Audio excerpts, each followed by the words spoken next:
Fellas, I want to do a controversial video here. It's a long time coming. I've been wanting to do this thing for a minute. So here we go. Don't mind, my guys are working. They're going to have a little bit of hammer swinging and nugga-duggas, so it's part of the deal. I have half an hour to kill, and I've been wanting to do this video for a while. So here we go. Lucky us, we got the time for the video. There's certain things Ford's better at, and there's certain things that Ram's just better at. I would start with the interior, and then work my way outside. So somehow Ford's entrance and exit's easier in the trucks. I'm not quite sure what all is in there, but it is.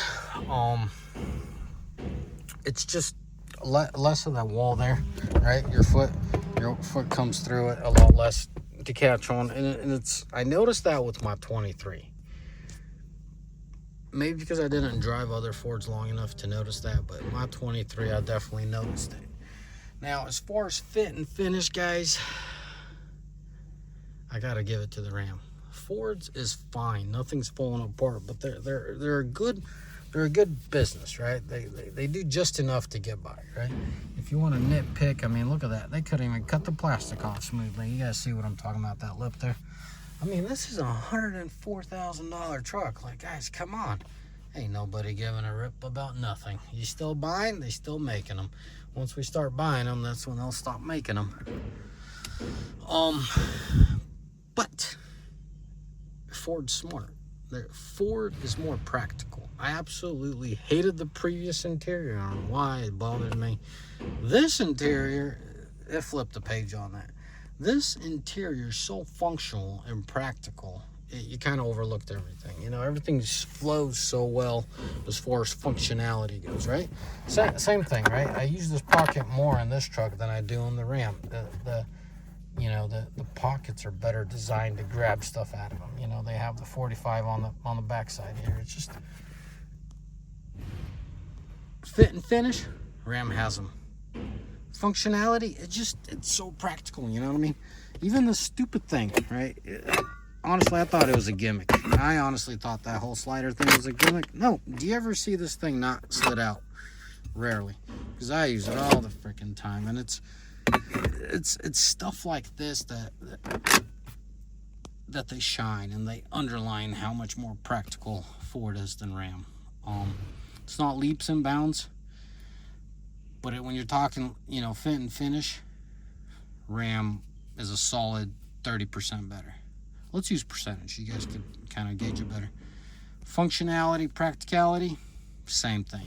20-30% better on the Ford. It's a solid lead, right? As far as wireless charging, that's a downer. That thing just doesn't stay there. It's a joke. On the interior Ram, look at that. I got me some snack. On the interior, as far as the interior, the Charger Ram has a better, kind of wedges in there, and the Ram stays. Even stuff like this, right? When I was buying this thing, I just didn't think twice about it, right? You could shove something in there, and it works. Like my phone's in here all the time, right? It just works. It's something as simple as that. It works. It has the opening in there, so you could wiring, or pipe your wiring through. You guys know what I'm saying. It's been a long day out here. As far as steering wheel, I don't know why. It's the size. I wish the size was a little smaller. Ram has a smaller steering wheel, and I like that. I like the Ram steering wheel more. The feel of it. I think it's because I had wood up here. And the whole wood thing, unless you're a trucker, you won't understand. 5-6 hours into the drive, you'll definitely appreciate the wood up here. It was an appeal to the look, or should I say, it was an aesthetic appeal on the limited Ram to me. And then when I started driving the limited Ford, I definitely noticed your hands sweat. You're a human being. You generate oils, and that's what starts to get sticky there. As far as the bottom side, I got no complaints, but I kind of wish it was a little smaller. It took a while to get used to it, and I still feel that it's bigger. I like the pocket here. Ram has that too. As far as the button goes, I like that Ram used the buttons on the back. It just takes away 2 buttons from here, puts them in the back, gives you more opportunity. But end of the day, how is this? This is very practical. This is very usable, and it, as far as functionality goes, is better. The horn in the Ford's better. It's more sensitive. It's, you could do a little one, you could be a big one, right? You go bonk. Rams just, you get what you get, on off. You know, you don't get the whole little deal. It's just, if you get it, it gives you the full burp. So this is a little bit better fine-tuned. I'm not a Ford guy, but I do drive a Ford. I also have a Ford Shelby GT350 for all intents and purposes, which I needed to give them a call about today. Should do a video about that. Transmission's getting swapped out on that thing. But yeah, not much of a Ford guy, but this is my second brand new Ford, and I very much enjoy it. Now, as far as placement, right? I say it's so practical as far as like coming in, coming out, getting in and out of it. It's very practical. You know, can't complain about the handle. Everything is natural and it feels good. As far as buttons, you know, I like it. It's very convenient. It's just the Ford has the lead in practicality. It just flows better, right? The buttons and all the hit and miss here. I like the mechanical buttons. I just feel like they could have done better. Better quality, right? They have this kind of aluminum thing going. This is kind of, I think it's from the previous generation. No complaints. It's functional. It's good, but even if it had aluminum looking metal kind of buttons, I still don't think it would pull up to the Ram, but it would definitely give it a more premium look. After all, this is $1 million. I call it my Bentley because of the seats. You know, diamond stitch truck after all. I like the fact that they have a glove box here, a glove box there. Whoever designed this interior did a phenomenal job. As far as practicality, I just wish that they would step it up a little bit in the limited. You know, a little bit different metals, plastics. Fit and finish isn't horrible. It's just not fine-tuned. You know, the material is used. It's kind of like a downer. You know, pretty cheapy looking thing.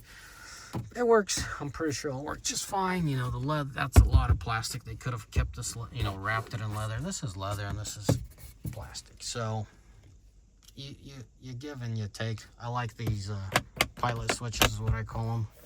You know, it's all functional. It's all practical. No complaints here. I can't ask for anything more. That's just fine. So I stated what I liked. You know, I said that one's practical, one's better fit and finish, and I explained to you why. I just wish we could get rid of this junk, this kind of crap. I don't want this in my truck. I'll never use it. It's a pilot junk. It's more modules that this truck does not need. I wish we could get rid of this, like we could get rid of the panel roof, if I'm not mistaken. A little stuff like that. It's not a deal breaker. It doesn't bug me. You know, this looks very cheapy. Just, you know, give me something like that, or maybe a metal button, just a little bit. Just give it a little bit more oomph looking. Leather wrapped is definitely nice, but these aren't. Ram is. Sound system, same thing. It has the potential. I mean, it has the good foundation, but it's just not fine-tuned. Something keeps rattling up here. So you take it, you get what you get. You don't throw a fit. Yes, it's good material as far as the Alcantara looking thing. A lot of noise. This thing releases, you know, lets in a lot of noise. I'm not complaining, guys. I'll spill the beans. I already have a mega cab on order. This truck is phenomenal. It's great. If it wasn't for business, I wouldn't have this truck. But also, if it wasn't for business, I wouldn't let go of this truck. I like this truck this much. Yes, I'm a Ram guy. But all around, this truck is a better truck because it comes from one manufacturer. It comes from Ford, and everything flows better. Despite all the plasticky and half-assery, excuse my language, but just how it is, you know, the halfway done stuff. It's just, they don't leave you hanging, but they sure don't give you the topping on top. You know, I mean, they don't give you the whipping cream. They don't put the cherry on top in a lot of cases. Whoever designed these seats, it's not Ford. They paid somebody. This Ford isn't so generous. They definitely bought it and worked with it. Whoever engineered these seats, God bless your soul, and I hope you continue doing it. You know, on a scale of 1 to 10, the dash and everything is a solid 6, 7 as far as overall fit, finish, quality, and all that. These seats, I haven't seen better, so I have to give it a 10 out of 10. I love these seats. You know, especially in 2025, you're not going to have a limited. They're just trying to squeeze everything out of the consumer as far as money goes. Yeah, that's another reason. I'm honestly bummed out because I'm going to have this truck for a couple more months, maybe 3 more months. And then I have a feeling, because my mega cab already has a VIN assigned to it. Anyways, guys, that's that. I'm going to go ahead and show you the exterior. Once again, my guys are working in the shop. There's going to be a lot of noise. We are rotating the tires on this thing. So to make a long story short, you got the calipers in here, right? You got these real deal hubs, and then only to get faked out on the other side. I do like the fact that at least they gave you this side to disengage. I think Chevy doesn't do it. Ford kind of does it electronically in there. I like stuff like this. You know, this is a fairly new truck, and anytime I can poke my head in here and kind of look around what I can improve, possibly modify, I'm always down for it. You know, I'm Curious George. You know what I mean? That's just how that goes. Anyways, fellas, I had one of my drivers come up to me and have a few questions for me. So, as far as protection goes, this is what I'm talking about, right? They won't protect the side, but you know, your skid, you got it in check. So in all reality, slim chances that you're gonna hurt anything, but they don't give you the whole they don't give you the whole cake. So that's that. This truck's all factory besides those overload, well, they're not overload springs. These are your overload springs. The airbags, you know, they are there. They do perform their function. This is not aftermarket. That's how I bought the vehicle, and that's how I have it. I know this is all technology, the whole lever thing, but it kind of worries me that someone come in here and bust it off. There you have it, right? This thing has 25,000 miles on her. I very much like it. As much as negative things I could pick on something, but that's how life is. You want to look for negative, you always find it. You want to look for positive, you always will. This is a very functional truck.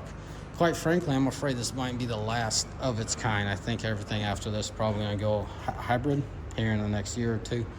I like it. I hope. I'm sad to let it go, but I hope I don't regret it. I really hope I don't regret letting this one go, because an all-around package for... Well, I started talking about that because of business I wouldn't have it, but also because of business I have to let it go. All-around package, it's really hard to beat. I don't believe GM has anything on this thing besides the front end look. This front end look is okay. I could live with it. As they say, only a kid's mother could love them with a face like that, but I've grown to like it. I don't love it. It definitely doesn't rub me the wrong way anymore. I don't frown, if I call it that. So under the hood, you got quite the mess, quite the rat's nest with all these hoses and plastic hoses and cheapo stuff like this. It's like, dude, if you're gonna run it, at least finish it off, right? Finish off with some kind of wiring shield of some sort. I mean, if you want to do the wire or the electrical tape, finish it off the electrical tape. It's just dumb stuff like that that really make you cringe. If you look at that, right, that's already melting. It's melting what? The heat shield. It's like, all right, if you're gonna do something, do it right. It's stuff like that that costs Ford their reputation as far as quality goes, right? So they know this corner rubs here, so they put the sleeve on, right? You know, maybe 150,000, you're gonna be going through all these plasticky stuff. So you can't have it all in life. You can't have a perfect thing. But what you can do is use your brain and imply it in here. And I think if you were to give one a few hours, they would make this bay a lot more reliable. From a simple thing like, okay, rubber hoses, heck with it, right? I don't know if you guys noticed how stuck it was on there, melted on. Yeah, it's melting. Just, you know, get rid of the plastic fittings, get rid of all this, just kind of touch everything, see how it is. Do something about this connection. If you can't improve it, just change it once every 100,000. That's crazy. This is a lot cooler than this hose. So this goes in the EGR and flows somehow. And then this, that's the intercooler system. Huh, that's cool. Anyway, there's a lot I don't know about this truck, but I absolutely love about it. We do work on other customers' rigs, but I solely operate my fleet with Ram 3500s, if you're new to the channel. So this is what 25,000 miles looks like under the hood. Oh, wish I could tell you something crazy, but I can't. I've had good luck with it. I have a good feeling about it. And as I said, I would keep this truck if it was personally me. I have to buy a brand new, test it, expand upon it, and you know, educate myself so I could lead the company in the right way as far as what we're going with.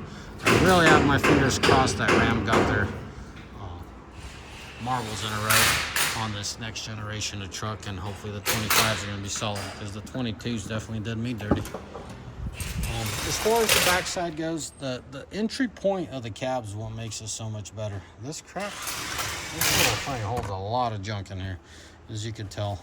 Got my extensions for my laptop, hard hat, even some carbonated water for you. Trying out this stuff. Anyways, guys, hopefully this video helps you guys. When someone tells you, you know, one's better than the other, there are my reasons. Ford definitely did a lot better on this truck than they did on the previous generations. Everyone's saying, you know, the 1922, well, it's not 19, it's 2020 through 22s. They look the best front ends, but I'll give up that front end over everything else. Guys, the 23s and up are far superior. The transmissions are tuned a lot better on this 24 versus the 23. Besides that, the engine's just as strong, just as good. I have no complaints any way, shape, or form. Hopefully that makes sense to you. I'm gonna do a video after this one, why I ordered a mega cab, getting into the nitty-gritty.